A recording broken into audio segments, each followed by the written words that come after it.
That's what I understand. Graham Cates is joining us on the phone.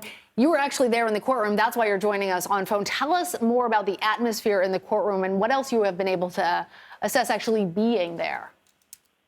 Hi. It was very, very tense today. It became clear pretty early in the day that the jury was nearing the conclusion of its deliberations. It was asking questions to the judge about the last counts that it was read. Yesterday they asked about the second count. By today they were asking about the final counts in the order. So the defense attorneys and the prosecutors were there pretty much all day waiting for the jury. And then they were delayed a little bit more when the jury wanted to hear the entire transcript from testimony given by a Trump Organization employee who processes payroll checks. And very soon after that, they reached their verdict. And that employee had testified about some moments where things in the records had been changed. And that was one of the things that the company was charged with, was falsifying business records. And within minutes of the completion of the reread of her testimony, the jury came back with the guilty on all counts. I mean, it sounds...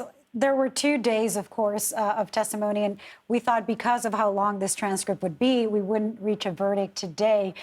Can you tell us a little bit about, you're paying attention, you're there in the courtroom, nothing like that experience, as to what were, besides this testimony, those effective points where you see either the jury or people reacting? This was a very contentious back and forth between the prosecution and the defense throughout the whole time. But can you walk us through what are those moments that you remember where perhaps you thought, okay, this is something that is going to tip the scale in either direction?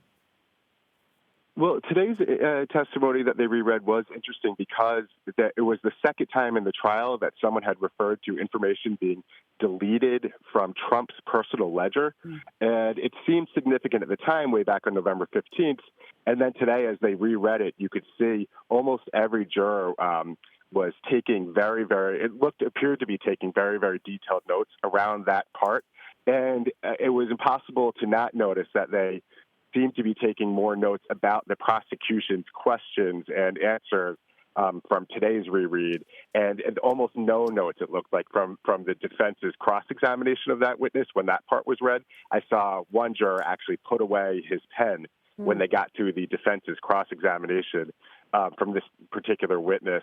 So at that point, there seemed to be some indication they were more interested in what the prosecution was getting out of that particular witness. And this goes back with other witnesses. Whenever there was mention of Trump's personal ledger, or, of course, Donald Trump himself, that always seemed to pique everyone's attention. But it doesn't seem to have happened a whole lot. I wonder if that was a smart strategy from the prosecution to keep kind of the figure of Trump himself outside for the most part and just really focus on... Well, jurors actually had to take a vow that they would separate their personal feelings, their political feelings about Donald Trump from this trial.